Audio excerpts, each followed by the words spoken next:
How's everybody this drizzly morning? Good to see the rain, isn't it? We'll start with a few announcements this morning. Of course, we'll have choir practice this afternoon at 5 o'clock, and having a good turnout and having a good time. So be sure to come for that. The fall festival will be November 1st, starting about 4 o'clock, and have all kinds of fun and games and cook-offs and different things. So be sure to be here for that. And also next Sunday we're gonna have to set our clocks forward, so we get an extra hour back.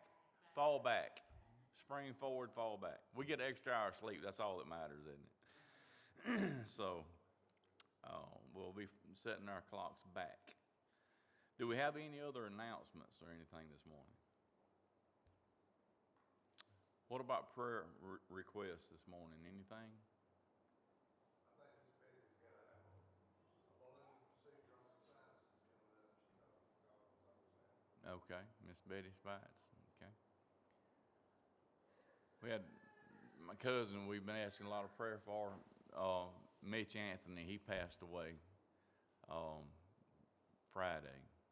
So, but we hadn't heard any arrangements yet on him. So, let's be in prayer for that family. Anyone else?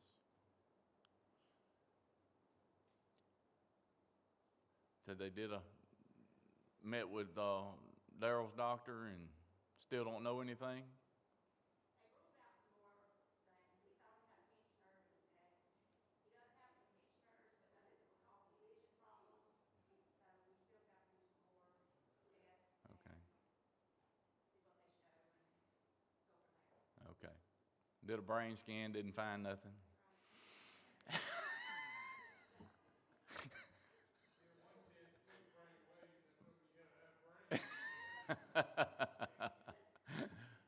Well, we're still in prayer that they'll come up with some kind of solution there. So, anyone else? All right. Well, let's go to the Lord in prayer. Heavenly Father, Lord, we come to you this morning, Lord, thanking you for the many blessings you've given us, Lord. We thank you for this time that we can come to your house and worship you. We thank you for the rain you're sending our way, Lord. It is much needed, and you know what we are in need of, and we thank you for that.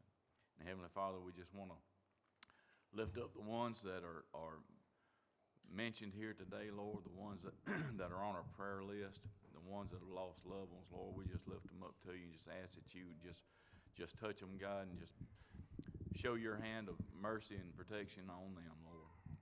We lift up Brother Johnny and Miss Nita. We ask you to keep them safe as they travel and just bring them home safely. And Heavenly Father, we just thank you for our services today. We ask that you would just be with Brother Chris as he brings your word today, that someone here today, Lord, will be touched and be saved if they're lost, Lord. And just ask that you just be with each and every aspect of our services, Lord. And now all these things we ask in Jesus' name. Amen.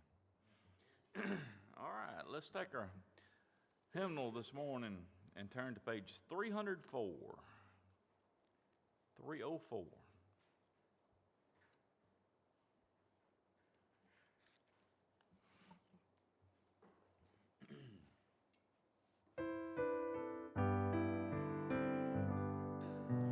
There's a call comes ringing o'er the restless waves. Send the light, send the light. There are souls to rescue, there are souls to save.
Right now, let's turn to 324.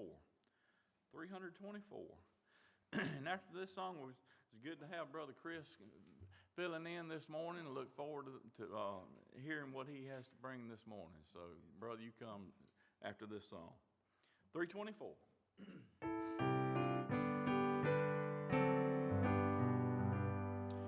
I'm pressing on the upward way, new heights I'm gaining every day, still praying as I onward bound. Lord, plant my feet on higher ground. Lord, lift me up and let me stand by faith on heaven's table land, a higher plane than I have found. Lord, plant my feet on higher ground. My heart has no desire to stay where doubts arise and fears dismay, though some may dwell where these abound. My prayer, my aim is higher ground. Lord, lift me up and let me stand by faith on heaven's table land, a higher plane than I have found. Lord, plant my feet on higher ground. I want to scale the utmost high and catch a gleam of glory bright, but still I'll pray till heaven I found. Lord, lead me on to higher ground. Lord, lift me up and let me stand by faith on heaven's table land, a higher plane than I have found. Lord, plant my feet on higher ground.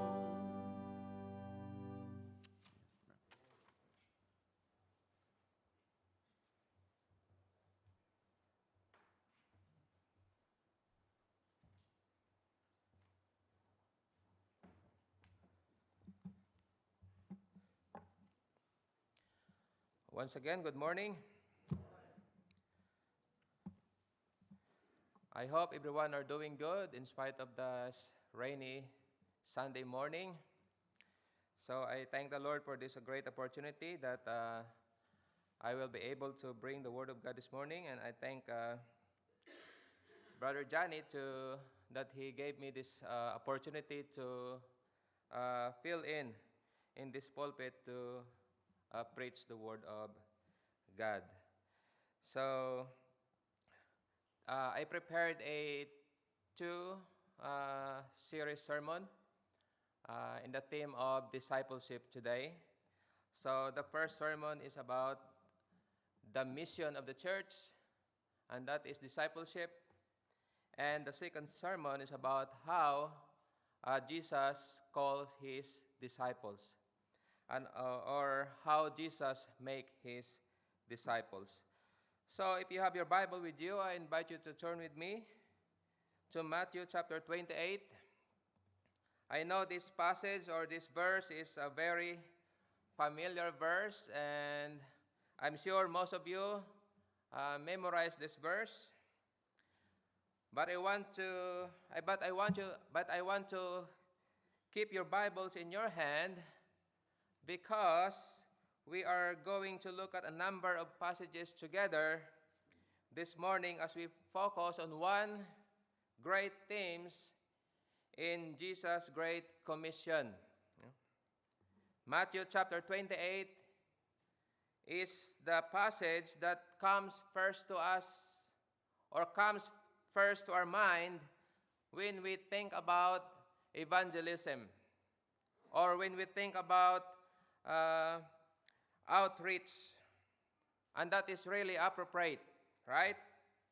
But I want you to see this morning that as Jesus gave the Great Commission to his disciples, as he describes to them the mission of the church, I want you to see what it is that He wants them to do. I want you to see what it is that He expects the church to continue to do. And I want you to see that in this passage, the mission that He gives to them fundamentally is discipleship. Now, there are three ministries of a biblical church. First, worship. Second, discipleship. And third is outreach. These are the ministry of the church that is rooted in the Scriptures. And each of these things are connected to discipleship. Worship is connected to discipleship, and outreach is connected to discipleship. So this morning, let us look at together Matthew chapter 28, and we're going to focus especially on verse 19 and 20, especially on the first sentence or the first phrase on verse 19 and then first phrase of verse 20. But before we read God's word, let us come to the Lord in prayer. Let us ask God for help and His blessing. Let us pray. Father God in heaven, we thank you, O God, for the privilege of hearing your word. Grant, O God, that we would hear not only with ears but with our hearts. We pray, Heavenly Father, that you would bless us with understanding of what you called us to do and what you want us to be as a church. We pray, Father, that you will help us fully understand the gospel clearly and that we would understand the purpose of the gospel for us and in us. In Jesus' name, amen. And this is the word of God, Matthew chapter 28, verses 19 to 20. The Bible says, "Go ye therefore and teach all nations, baptizing them in the name of the Father, and of the Son, and of the Holy Ghost, teaching them to observe all things whatsoever I have commanded you. And lo, I am with you always, even unto the end of the world." Amen. And thus end the reading of God's holy, inspired, and inerrant word. First of all, let us define what is disciple. No? What is a disciple? So the passage that we read are the last word of Jesus Christ recorded in the Gospel of Matthew. And we call that passage as the Great Commission. And indeed, it is really a great commission.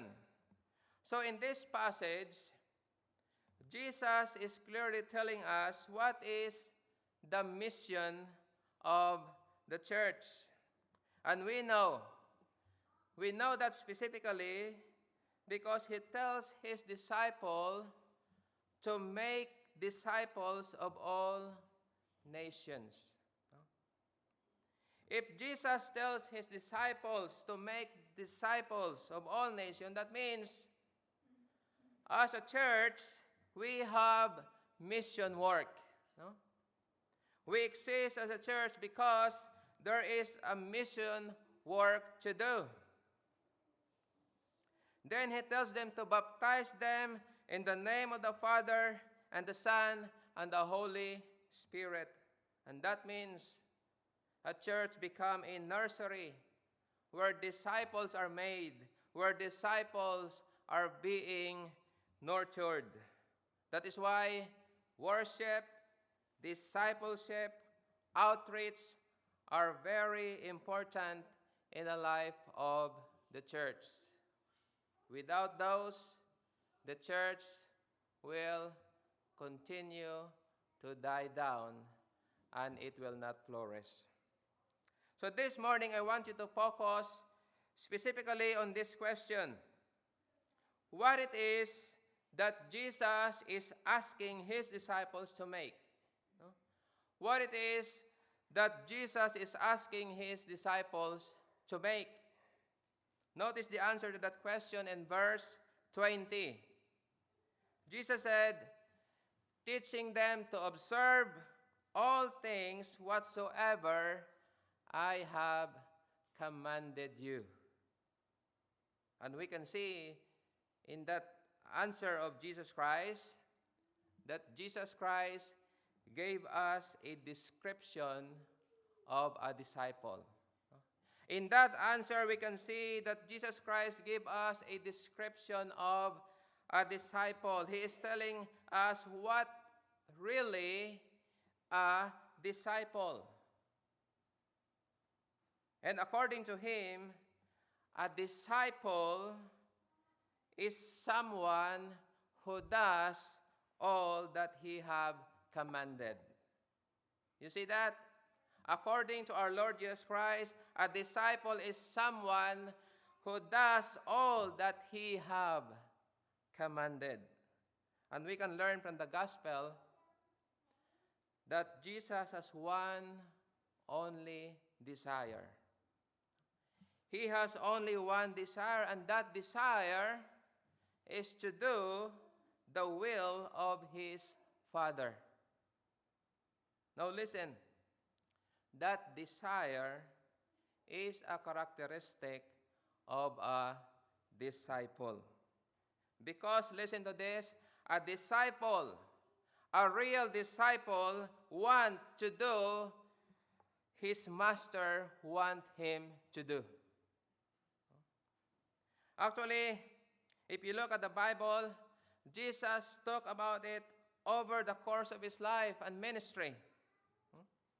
He said, it is my meat to do the will of him who sent me. He also said, it is my food to do the will of my heavenly Father. So, if it is so important for Jesus to do the will of his Father, so it is also for all of us. It must be important for all of us to do the will of our Heavenly Father. Did you remember when he was in the garden? Did you remember when he was in the Garden of Gethsemane and he was sweating drops of blood while he was praying? Did you remember what he was praying? He prayed, not my will, but your will be done. You see, his only one desire is to do the will of him who sent him.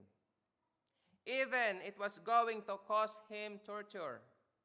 Even if it was going to cause his own life.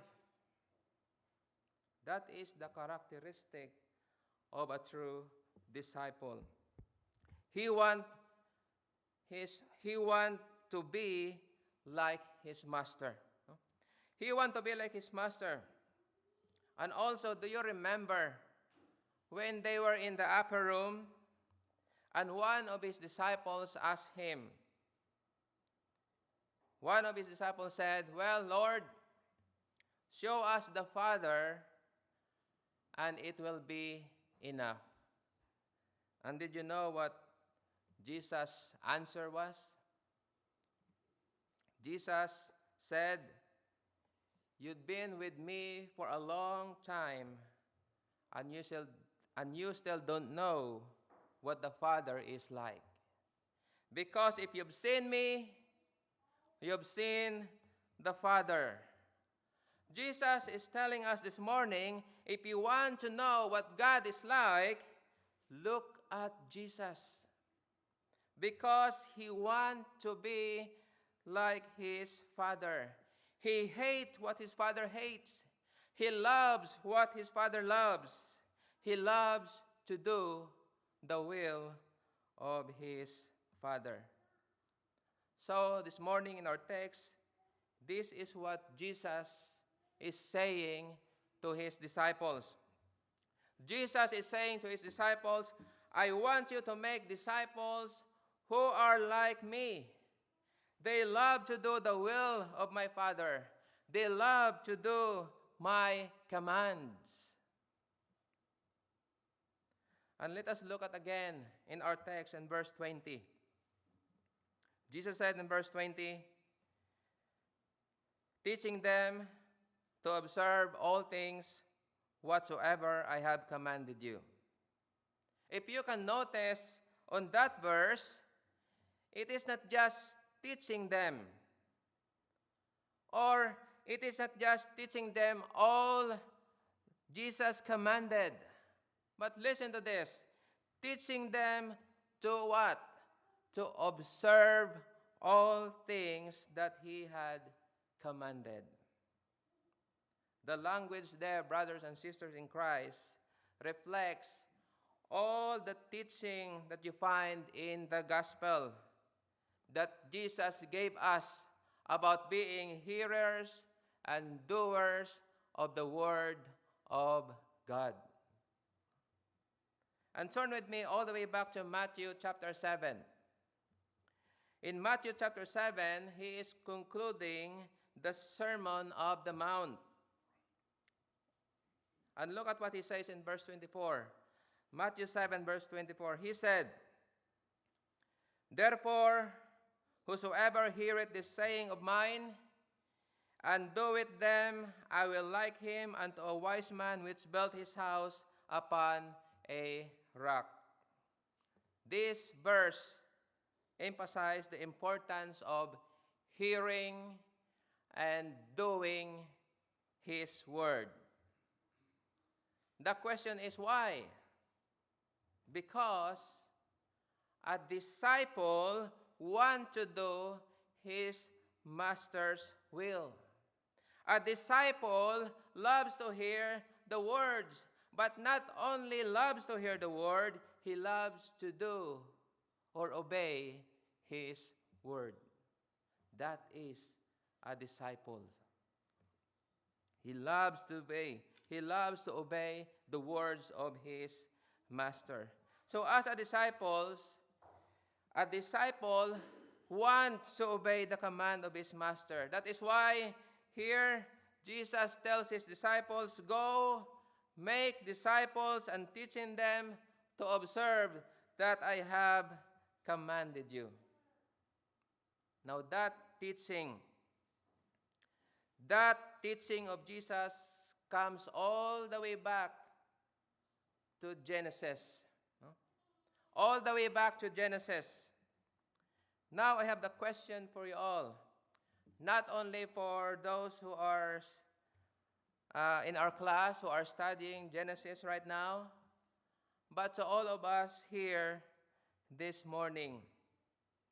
The question is, where is the joy of Adam and Eve came from? No? Where is the joy of Adam and Eve came from? And then another question, where is their continuing experience of blessing tied up? No?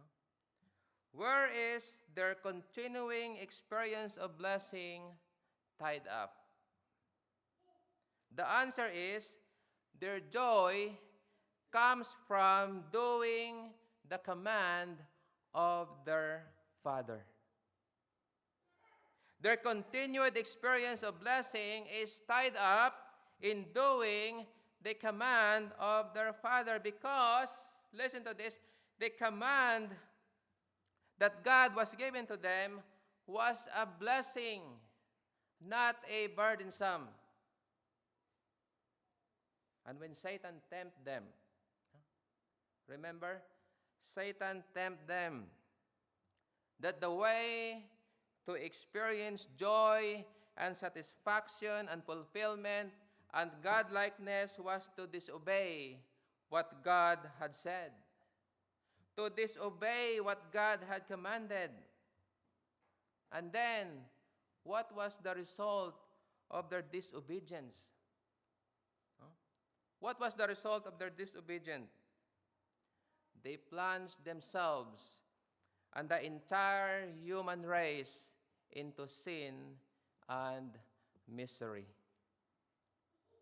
Because listen, joy and blessing is tied up. It is connected with doing the will of our Heavenly Father. Doing the command of their Heavenly Father. And you know what happened in Genesis? You know the story. Satan was able to successfully convince them. Satan was successfully convinced them that joy was not related to obeying the command and doing the will of Heavenly Father. And when they are looking for joy by disobeying the will of their Heavenly Father, what happened? They lost all joy and satisfaction, and all humankind were plunged into sin and misery. This is what Satan has been saying to people ever since. That's what Satan has been saying to all the people ever since. Satan said, "It is boring, it is not fun to obey the command of God. If you want to live it up, if you want to enjoy life, you've got to break some rules. If you want to have life, you've got to do it my way. If you want to experience joy and pleasure, you can't do the will of God. It is got to be my way." That's what Satan has been saying ever since. But on the other hand, when Jesus comes, he said to his disciples, I have come here so that your joy may be made complete. And it is my meat to do the will of him who sent me. You see what Jesus is doing here? He's putting those two things back together, and he's saying, it is only by doing the will of our Heavenly Father we find real joy and satisfaction. Now the question is, how do we become a disciple? No? How do we become a disciple? If a disciple, according to our Lord Jesus Christ, is the one who loves to do the will of him who sent me, how do we become a disciple? That is a very good question. How do we become a disciple? Here, we have to really understand the difference between what a disciple does and how one become a disciple. Again, I want to make this clear. We need to really understand the difference between what a disciple does and how one becomes a disciple. And we have to be very careful not to mix those two up. No? Because if you mix those two up, because if one becomes a disciple by doing the Father's will, guess what? We are all in trouble. Why? Because nobody does the Father's will. None of us do the Father's will. And so the Apostle Paul, if you turn with me in Ephesians chapter 2, verse 8 and 9 to 10, he explains to us very clearly, very carefully.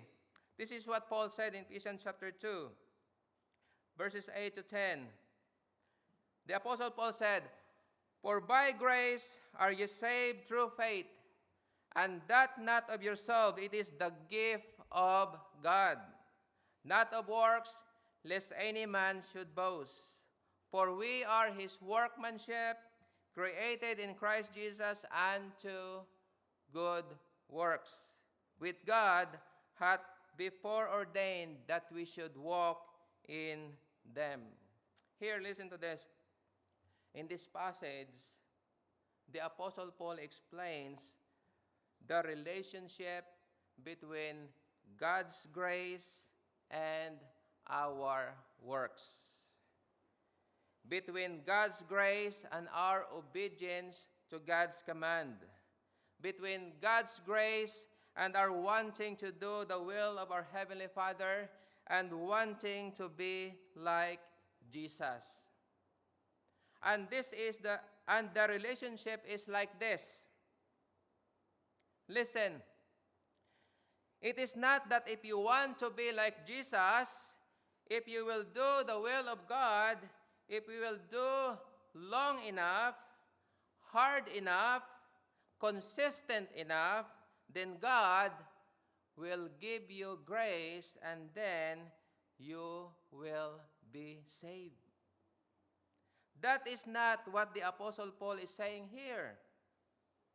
Paul says, "For by grace you are saved," or you have been saved through faith, and not of yourself. It is the gift of God, not a result of works, that no one should boast. But then, the verse doesn't stop there. Apostle Paul continued in verse 10. He said, "For we are his workmanship, created in Christ Jesus unto good works." Notice here that we weren't saved by our good works. Clear? We were not saved by our own good works. We were saved for what? We were saved for good works. Therefore, we didn't become a disciples by doing good works or by our good works. We become disciples for good works. So let us go back to the question, how do we become a disciple? How do we become a disciple? You become a disciple when Jesus saves you. You become a disciple when Jesus saves you. We need to realize that when Jesus saves you, he also called you to be a disciple. Now that you are a disciple, you are to do good works. Now that we are disciples, we are to do good works. Listen, by God's grace, we were saved, and by that grace, we were saved into discipleship. We were saved into a life where we, like Jesus, we can say, finally, again, because we've been brought out from our rebellion, brought out from darkness into his marvelous light, now, as a disciple, we can say this together with Jesus Christ: "It is my meat to do the will of him who sent me." That's what we are supposed to do as a disciple. Now let us look at justification and sanctification in the life of a disciple. If we are going to understand discipleship, we have to understand at least two things: justification and sanctification. When we say justification, justification is a legal term, a legal terminology where a person is declared right before God even though he is a guilty sinner. Then sanctification is a continuing process in our Christian life where we are being set apart, transformed to become more and more like our Lord Jesus Christ. And that means we have to understand what the gospel does for us and what the gospel does in us. First, what the gospel does for us. What the gospel does for us. Through the gospel, we receive forgiveness of our sin from the penalty of our sin. The gospel of our Lord Jesus Christ save us. Secondly, what the gospel does in us. The gospel brings transformation in our life. And we can say with the psalmist, "Oh, how I love your law, O Lord. Oh, how I love your law, O Lord." And with Jesus, we can say this together with him, "It is my meat to do the will of him who sent me." And this is the challenge for all of us this morning. As a congregation, as a church, do we want our congregation to be a man and woman characterized by that kind of discipleship? Do we want our congregation to be a men and women characterized by this kind of discipleship? Do we want to be a congregation of disciples, and not only disciples, but disciple-making disciples? Gospel people who are at all times thinking about the mission that Jesus gave this church to make disciples.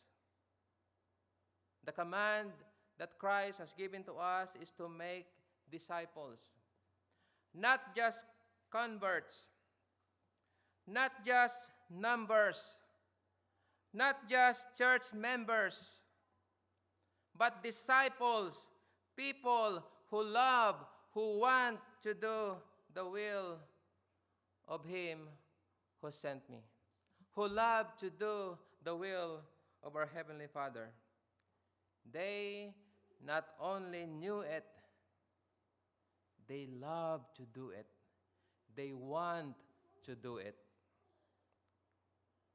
And isn't that a great battle of life? Isn't that a great battle in life? Because, listen to this, what happened is, you will find yourselves in places where your head knows what to do, knows that you're supposed to do the will of God. But there is a temptation, no? There is a temptation before you, and the temptation says, you will be happy if you don't do God's will. That is the temptation that we are facing every day.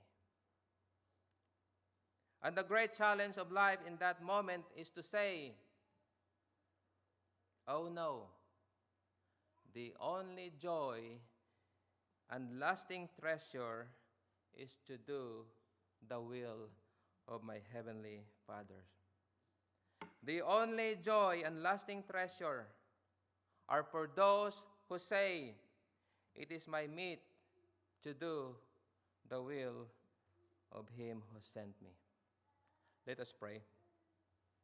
Our God and Father, we thank you, O God, for this privilege of sitting under your word.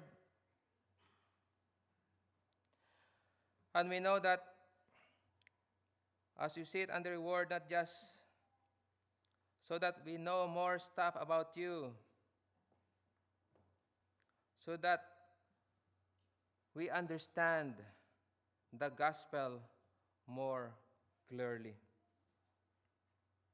Help us, Father, that everything that we have heard this morning challenge us to be the kind of disciple that you want us to be. We know, Father, in our own strength, in our capacity, we cannot do this on our own. But we thank you, Lord God, for the grace that you continually supplying to us so that we can obey your command to us, so that we can obey and follow your will into our life. Heavenly Father, we pray that this message challenge us and teach us about what is true discipleship. I pray, Father, that you will bless each and everyone this morning who are here. I pray that as they continue to listen and study your word, they will grow and become more and more like our Lord Jesus Christ. We ask all these things in Christ's precious name. Amen. Turn to page 340.